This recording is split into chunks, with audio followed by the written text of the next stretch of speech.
What is up, my friends in Call of Dragons? In today's video, we're going to give you the complete guide for the heroes in Call of Dragons. You might ask, what are heroes in Call of Dragons? If you come from their game called Rise of Kingdoms, which is the same developers of Call of Dragons, they're actually called commanders. So heroes are the ones that you will basically work on majority of the time here in Call of Dragons. You can find them here on the very bottom of the screen, and click that and you will see the hero list. These are the characters that you are going to be using to do many of the actions in Call of Dragons.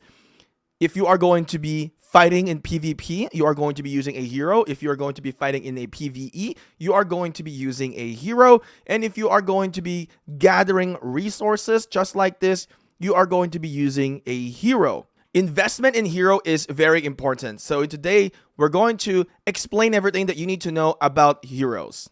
If you guys are new to Call of Dragons and you want to know more about Call of Dragons, consider subscribing and turn your notification on. Now, if you find this video to be helpful, please give me a thumbs up in here because it is telling me that I did a good job in here giving this guide for you guys. And also, you guys can join our Discord server as well. So I'll put a link in the description. Check it out. Join our Discord. Get the Call of Dragons role, and we can communicate from there. To begin here, let's talk about the definition of a commander and deputy. So when you first start the game, you will only have the option to launch one hero at a time. As you can see here, we have our Kinara, and she is deemed as a commander. They are the primary hero here. They are going to be called the commander. It says here, when a commander is promoted to 3 stars and reaches level 20, you may assign them a deputy. All right, so let's find a hero that has 4 stars in here, and let's add a deputy here. There we go. For example, we'll put Bakshi and Emery's. All right, so now you can see in the statement, deputies, skill, and legion capacity will have an effect on their legion, but their talents and equipped artifacts will not. So if I have any equipped artifact on Emery's, it will not work in the talent tree. The talent tree will based on Bakshi only, but definitely the legion capacity will increase. So take a look in here. If I remove the deputy in here, I want you guys to look into the units in here. It says 91,800.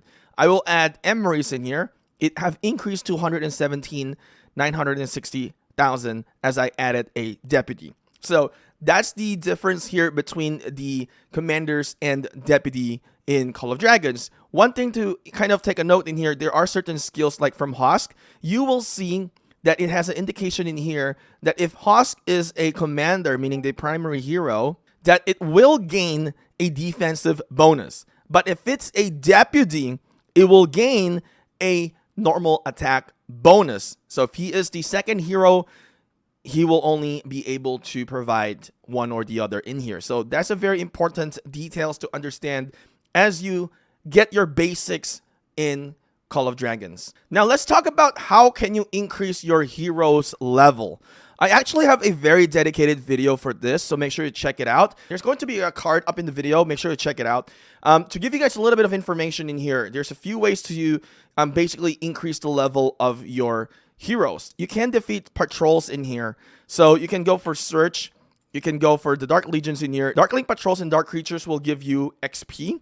But if you fight the dark patrols, you are going to get more XP compared to the dark creatures. There is also certain talent trees from the gathering path, for example, like this Earth Grace and in here as well. So they're going to be giving you an XP every time you finish a resource node and has a capacity per day. Within Call of Dragons, the heroes in here, they all have their own differences of attributes. There are going to be gatherer heroes. There are going to be mage and peacekeeping heroes. There's going to be cavalry peacekeeping heroes. There is going to be, infantry and can lead into garrison as well. There's many roles in here. There's Guanwin, who is also a marksman in here. So just familiarize yourself within the heroes here in Call of Dragons. All right, so how do you guys improve the skills here in Call of Dragons? To improve the skills here in Call of Dragons, you will have to basically get the tokens for each heroes, or you can also get a universal token just like this. Now, for the legendary ones, you can also purchase them through the shop. When you go into the bundle in here, they actually sell a hero token in here. At Season 1 custom token, as you can see. But there are events where you can also get hero tokens. For example, in the Strongest Lord, you're going to be able to get, for our status right now, a Garwood token. There's also some events like Time to Act, which if you rank well onto the top, you will be able to get some tokens as well, depending on which rank you place here within the game. Now, let me just tell you this. As you guys first start into the game and you select your faction, whichever faction that you choose has a designated hero, you're going to get a lot more of those tokens for that hero. For example, with me, I have Bakar. As you can see, I have a pretty well-off Bakar in here.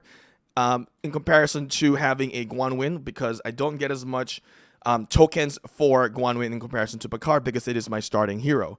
You're going to get a lot of them here from the main quest. Now, my biggest advice as you work onto your heroes in Call of Dragons is if they are not gatherers, I would say to work towards the first skill and get it to level 5 before unlocking any other skills for your heroes in Call of Dragons. Now, if you do mess up, there is a chance to fix this.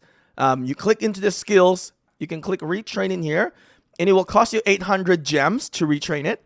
It will just randomize the attributes of whatever you have unlocked. So it's really best to work on the first skill first before unlocking anything in here. There is no skill lock for this. For example, for me, keep in mind this. When I first started here, I did mess up with Garwood, and now I was able to kind of fix it because of the retrain. Now it's 4 and 2.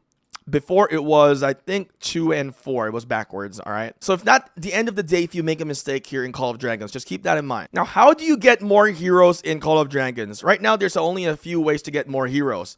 To get more heroes, you know, there is a Strongest Lord event to get more tokens in here. And there's also going to be the Lucky Spin, which I don't have an image right now. And then most of the ways to get more heroes is going for the gold chest. So if I draw here, you have a chance to get more hero. Let's see if we got a hero in here. It seems like we got, wow, that was pretty nice. We got a Nico token. We got 10 of them because we got full Nico. Now, it says here, guaranteed epic or legendary hero every 10 draws. So if you have a lot of keys in here, you can get more heroes as well. All right, let's try to do the silver chest in here. Here, we got some tokens for the blue ones for Chaka. You can also do some exchange here with the exchange hero coins. So if you have these credits, which you have to, you know, basically scrap some once you've maxed them out, and you can work on some of the epics in here, maybe just get more gold key in here to summon more heroes. The heroes, you know, are great. Every hero has their own differences of, you know, modes of attack. There is a melee and there's also range. All right, so first let's show you a melee hero here with Bakar and Nika. This is an infantry. So if I launch an attack in here, we are going to, you know, go head to head, really close combat here with this hero. Now, there is artifacts as well. As you can see, I have an artifact in here. So you will accumulate rage. It has a rage requirement in here.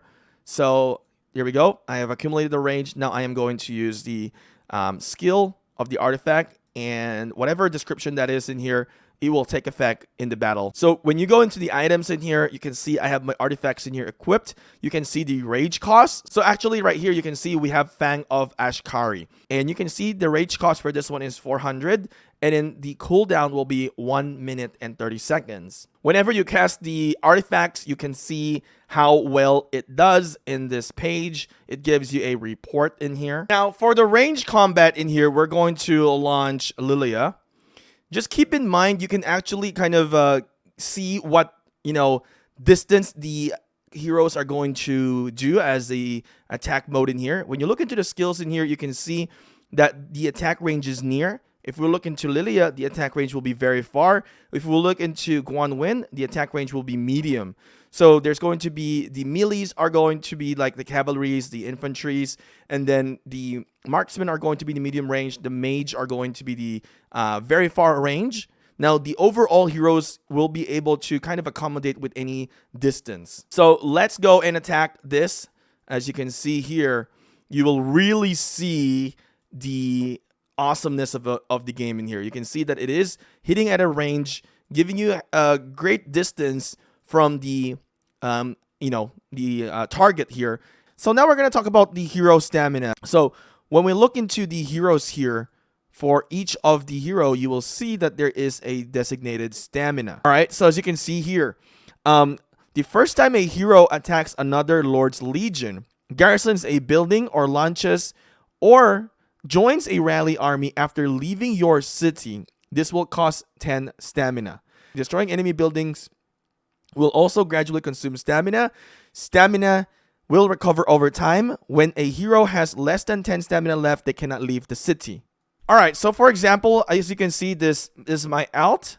We're going to rally it with Bakshi. You can see the stamina right now is 90 out of 100. And same well with Emery's. So when I launch a rally towards this, you can see immediately it will consume 10 stamina. So you need to make your decision wise whenever you launch a rally. So as I cast this, it hasn't even hit yet, right? It is launched right now. You can go into the character, the hero, and then you can see now it's turned into 80 instead of 90. It consumed 10 stamina. So if you are a player who just launches rally, you make them cast rally and then cancel it, they are going to be consuming stamina in that sense. But if you're going to be launching a rally here into Darkling Forts, it should not cost anything. So take a look into this one. We rally, it was 80 at that time. It is still going to remain as 80. So the heroes in Call of Dragons are extremely important. Working on them correctly and understanding how they function is very, very important. Now, you need to obtain a lot of heroes in Call of Dragons because of the stamina. Once you run out of stamina for a specific hero, you cannot bring them out for a certain amount of time. And when that happens, you're going to rely on the other heroes. So this is what makes Call of Dragons very, very interesting in comparison to other games that I have played. Now, the biggest thing that I've mentioned in this video is maxing out the first skill of the hero. But for example, this is a Gatherer. You don't really need to necessarily max out the first skill of the Gatherer, rather than focus on unlocking the second skill of the Gatherer and work on that one. But if it's a PvP or a PvE hero in Call of Dragons, then I would say max out the first skill right away. Be aware that in the season overview, heroes level will get reset. The tactic manuals will get reset as well. So understand that, it will reset after the season ends. So you need to grind on your hero's XP again. But the skills will remain. So that is very, very important to know in Call of Dragons. Hopefully this video is helpful. If I missed something within the heroes in here that you're still kind of confused of, let me know in the comment section below. And hopefully in this video, I've earned your like. So hopefully you can like the video and let me know which is your favorite hero in Call of Dragons so far. Maybe you like them because of their character design, or do you like them because they're actually strong? Let me know in the comment section below. And hopefully you will subscribe to the channel, and I'll see you again in the future Call of Dragons videos. Before we head out in here, go and check out COD That Guide, because you can find text guides in here as well. So take a quick look into this one, and I'll see you guys again next time.